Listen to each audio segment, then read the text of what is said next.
berkenaan dengan ibadah.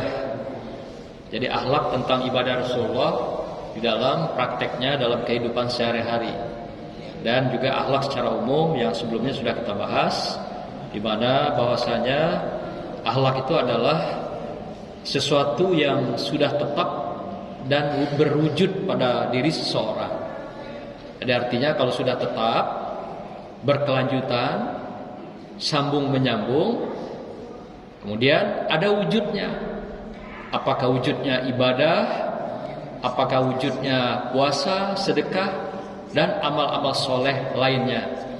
Itulah yang dikatakan dengan akhlak.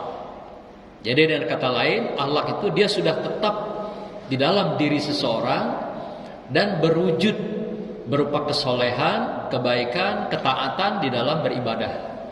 Jadi kalau sekali-sekali ya, ketika Jumat datang sekali, kemudian 5 waktunya tinggal, itu belum akhlak. Sekali-sekali datang ke masjid, katakan setahun 2 kali lah, Idul Fitri dan Idul Adha, itu belum menunjukkan akhlak. Jadi kalau akhlak itu sesuatu yang sudah tetap dan berwujud secara berkelanjutan. Itulah dikatakan dengan akhlak di dalam kehidupan kita. Kemudian juga akhlak yang dikatakan pada waktu yang lalu, apakah akhlaknya Rasulullah? Akhlak Rasulullah adalah Al-Quran, kata Umi Aisyah. Ya, itu dari hadis yang disampaikan oleh Umi Aisyah dan sudah kita bahas pada beberapa waktu yang lalu. Kemudian bagaimanakah akhlak Rasulullah itu diwujudkan dalam kehidupan? Yaitu modelnya uswah. Ya, uswah, laqad kana lakum fi Rasulillahi uswatun hasanah. Jadi kalau dalam istilah pendidikan itu namanya role model, yaitu model percontohan. Jadi Rasulullah berbicara, dia langsung tunjukkan dalam perbuatan. Rasulullah mengatakan sesuatu, dia langsung tunjukkan di dalam tindakan. Jadi bukan hanya ngecap saja, bukan hanya ngomong saja, tapi juga dia tunjukkan dalam perilaku perbuatan.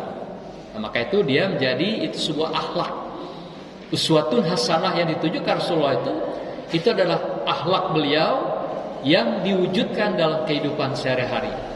Jadi modelnya adalah model uswah, model contoh suri tauladan yang hasanah, yang baik. Nah, kemudian keberadaan beliau sebagai punya akhlak yang mulia itu sehingga dinikmati oleh semua makhluk, sehingga dikatakan bahwa beliau adalah rahmat bagi semesta alam. Yaitu dikatakan dalam ayat itu, wa ma arsalnaka illa rahmatan lil alamin. Tidaklah diutus Muhammad Rasulullah SAW kecuali rahmat bagi semesta alam, baik makhluk yang berupa manusia, makhluk hewan, tumbuh-tumbuhan, sampailah segala makhluk yang hidup di dunia.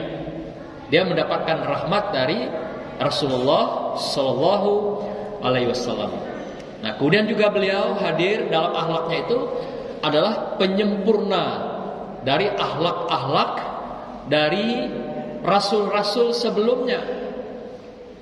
Jadi rasul sebelumnya sudah menyampaikan berbagai kalam Allah, berbagai wahyu Allah, mulai dari Adam alaihissalam sampai kepada Nabi Isa alaihissalam.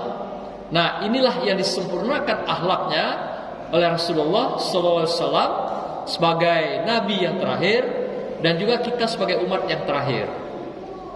Maka itu dikatakan akhlak Rasulullah itu adalah akhlak yang agung, yang mulia, yang luhur. Innaka la'ala khuluqin azim. Jadi sesungguhnya akhlak Rasulullah itu adalah khuluqin azim, luhur, mulia, agung. Tidak ada taranya. Oleh karena itu beliau pantas saja dinamakan sebagai penyempurna akhlak, makarimal akhlak. Innama bu'istu liutamimma makarimal akhlak. Sesungguhnya aku diutus, kata Rasulullah, adalah untuk menyempurnakan akhlak.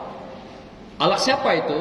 Selain umat-umat sebelumnya dan juga umatnya sendiri, yaitu umat Islam, sampailah kepada kita semuanya.